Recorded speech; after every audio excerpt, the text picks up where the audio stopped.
Good morning everyone. Today we are going to start with our lecture number 2, and before starting with our lecture number 2, let me recall lecture number 1, in which I taught you the pronunciation of the words along with the sentences. So I hope you all would have understood that lecture. So let us proceed further with this lecture, and in this lecture we are going to start with the use of SMR, and while using SMR you will be able to learn these few points, and it will be easy for you to frame sentences as well as, and you will get to know what you mean by helping verb, where to use the helping verb in the correct manner. So, and you will be even able to understand the helping verbs in the sentences also. And as you all know that helping verb is MR can be simply used as their own as the main verb also, because it's as that denotes the state or condition of a person or a thing. So before starting, let me tell you what a verb is. A verb is an action word or it's a doing word. It tells us what the action is done. Like if I say he goes to the circus, now what the person is doing? The person is going to the circus. It means the goes is verb over here. Lara eats fruits every day. Fine. Now, what does Lara do? She eats fruits every day. What the action is done by Lara? Eats.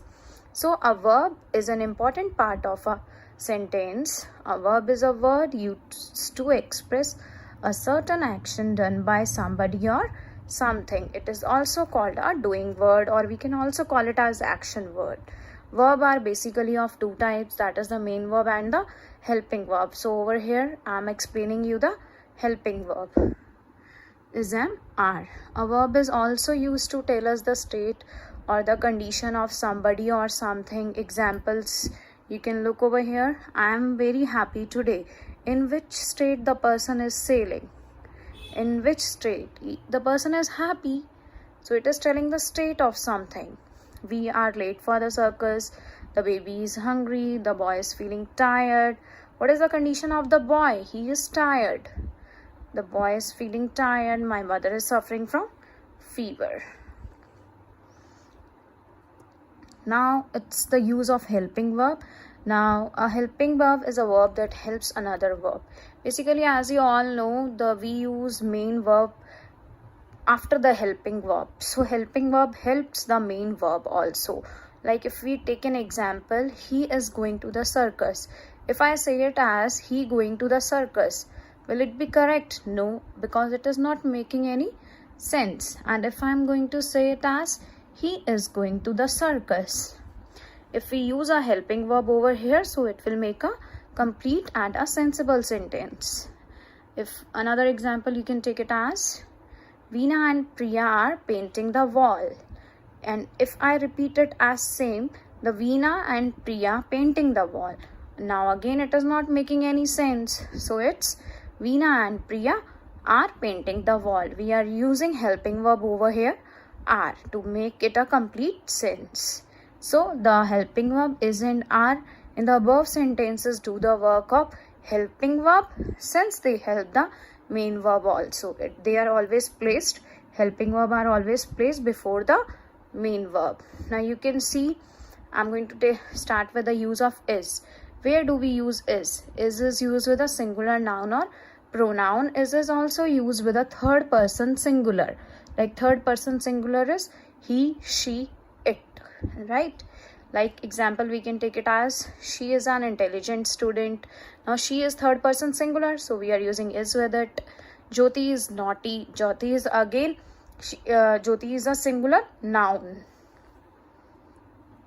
So next is use of are, and we use are with a plural noun or pronoun, and are is also used with third person and second person plural. We can use are with you.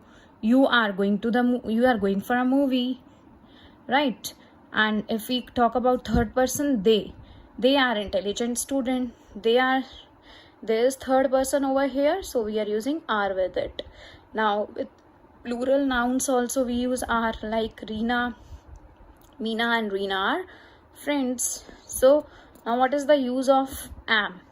Am is always used with I. Am is always used with first person, that is I. Like I am a student, I am happy, I am your friend, I am your classmate.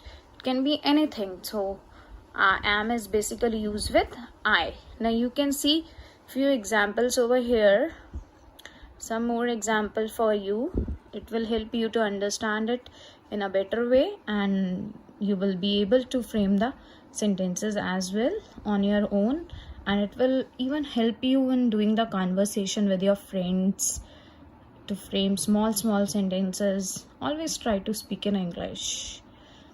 And now look over here. It is 9 o'clock by your watch, by my watch. Now it is what over here? It is a third person singular.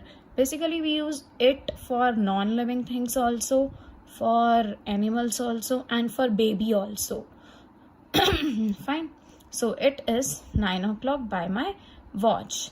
There are 7 days in a week. You are taking a test. You is what? It is second person, right? So we are using are. They is again third person plural. I have already told you about this. We use are with third person plural and second person. The boy is jumping over the fence. Some of the mushrooms are not fit to eat. The sound of these bells are sweet to hear. Now bells is plural over here, so we are using are. I am looking for my book. I is first person singular, so we are using am. Fine. And with first person plural like we or us, we use are. I am against fashion parade. These women are hardworking. Fine. Now what you have to do is, your homework is, you need to frame 10 more sentences of each helping verb is, am, are, and please try to understand this usage of is, am, are, and please do use them in your day-to-day routine conversation. Whenever you talk with your mother, try to frame small sentences even. Okay, thank you.